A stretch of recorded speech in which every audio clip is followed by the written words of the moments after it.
So finally second episode ఇలా ready అయిపోయాను. So ఈరోజు కుకింగ్ విత్ ఛాతి రత్నాల్లో సెకండ్ ఎపిసోడ్లో నేను చేయబోతున్న రెసిపీ మంగళూరు మష్రూమ్ పలావ్. సెట్కి వచ్చేసాం.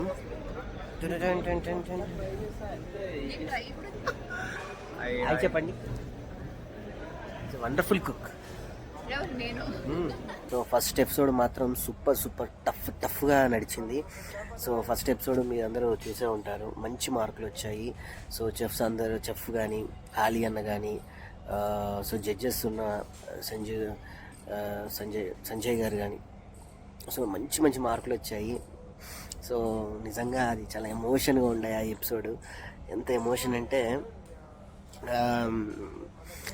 జడ్జిగా కూర్చున్న శ్రీదేవి గారు, ఆలీ గారు, అన్న గారు అండ్ సంజయ్ గారు, ఆయన అయితే డైరెక్ట్ సంజయ్ గారు అయితే వచ్చి నన్ను హక్ చేసుకొని పైకి లేపి కంగ్రాట్స్ చేశారు. ఆలీ గారు అయితే వాళ్ళ అమ్మగారి గురించి, తను చెన్నై నుంచి ఇక్కడ రాజమండ్రి వచ్చినప్పుడు వాళ్ళ అమ్మ ప్రేమగా చేసి పెడుతుంటే ఈయన సందు చివరి వరకు వచ్చేదట వాళ్ళ అమ్మ చేసినటువంటి బిర్యానీ స్మెల్.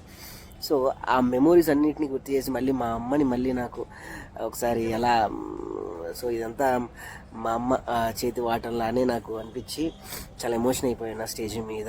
అండ్ ఫస్ట్ ఎపిసోడ్లో ఇంకా బ్యూటిఫుల్గా జరిగింది ఏంటి అంటే, సో ఒక బ్యూటిఫుల్ గ్రేట్ చెఫ్ ఆయన స్టేజ్ మీదకి వచ్చి నన్ను ఎత్తుకోవడం నిజంగా అది మెమొరబుల్ నా లైఫ్లో. ఆలీ అన్న 1000 రూపీస్ నాకు గిఫ్ట్గా ఇచ్చారు. సో సెట్ అంతా చాలా ఎంకరేజ్మెంట్గా అనిపించింది నా లైఫ్లో.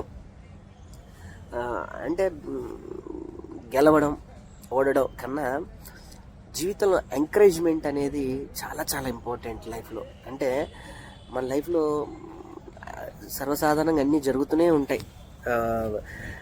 సక్సెస్ అనేది, ఫెయిల్యూర్ అందరికీ అన్నీ ఉంటాయి. కానీ చిన్న ఎంకరేజ్మెంట్ ఉంటే లైఫ్ లాంగ్ చాలా ఒక రకంగా వెళ్ళిపోతూ ఉంటాను. నేను ఎప్పుడు దేవుడిని ఒకటే అడుగుతా, దేవుడా ఎందుకు నాకు కొంచెం అయినా ఎంకరేజ్మెంట్ నా లైఫ్కి అని. సో నాకు ఆ ఎంకరేజ్మెంట్ నిజంగా బ్లెస్డ్గా అనిపించింది.